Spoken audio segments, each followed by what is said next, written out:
Hello everyone, welcome back to my channel. আমার ছোট্ট পাঁচফোড়ন রান্নাঘরে আজকে বানিয়ে নেব খুবই জনপ্রিয় বাঙালির আলু পোস্ত বিউলির ডাল, আর তার সাথে থাকবে ছোলার ডালের একটা বড়ার রেসিপি। তাহলে চলো রেসিপিটা শুরু করে ফেলি। এখানে আমি 100 মতন বিউলির ডাল নিয়ে নেব। তারপরে কড়াটাকে একটু গরম করে বিউলির ডালটা কড়ার মধ্যে দিয়ে ভালো করে ভেজে নেব, একটু হালকা করে ভেজে নেব নর্মাল। তারপর জল দিয়ে বিউলির ডালটাকে ধুয়ে প্রেশার কুকারের মধ্যে 2 বাটি জল দিয়ে 2 থেকে 3 বাটি জল দিয়ে আমি একটু লবণ আর একটু হলুদ দিয়ে এটাকে সিটি মেরে নেব 3 থেকে 4টে। এবারে একটু গোটা মৌরি আর আদা দিয়ে এটাকে ভালোভাবে একটা পেস্ট বানিয়ে নেব। এই যে আমার ডালটা অনেকটা সিদ্ধ হয়ে গেছে।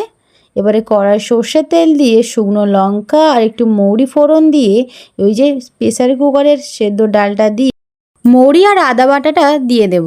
দিয়ে ভালোভাবে মৌরি আর আদা বাটাটা ডালের সঙ্গে ভালো করে মিশিয়ে নেব। আর স্বাদ মতন অল্প একটু লবণ আর অল্প একটু চিনি দিয়ে দেব।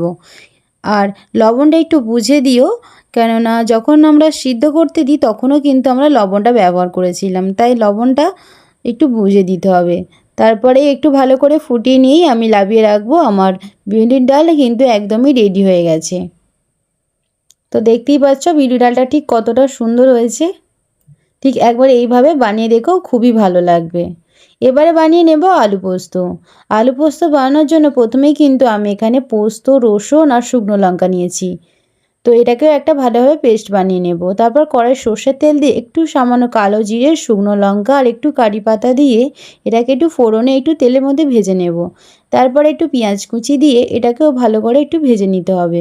আলু পোস্ত যদি নিরামিষ বানাতে চান পেঁয়াজটা আর রসুনটা বাদ দিয়ে বানালেই হবে।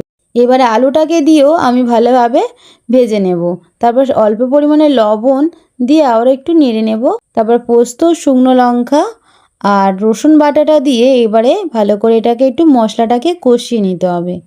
মশলাটা কষানো হয়ে গেলে এর মধ্যে আমি 1 বাটির মতন জল দিয়ে দেব। যতটা আর লাগবে জল, আলুটা সেদ্ধ হওয়ার জন্য ঠিক ততটাই জল দেব। এইভাবে ভালোভাবে আরও 5 থেকে 10 মিনিট ফুটিয়ে নিলেই আমার রেডি হয়ে যাবে একদমই আলু পোস্তটা। খুব সহজেই কিন্তু আমি দেখিয়ে দিলাম আলু পোস্ত কিভাবে বানাতে হয়। ঠিক এইভাবেই কিন্তু চটপট করে আলু পোস্ত আর বিউলির ডালটা বানিয়ে নিন। তারপরেই বানিয়ে নেব ছোলার ডালের বড়া।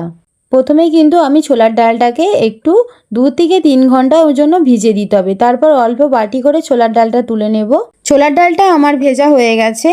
আদা, শুকনো লঙ্কা দিয়ে একটু ছোলার ডালটা মিক্স করে নেব।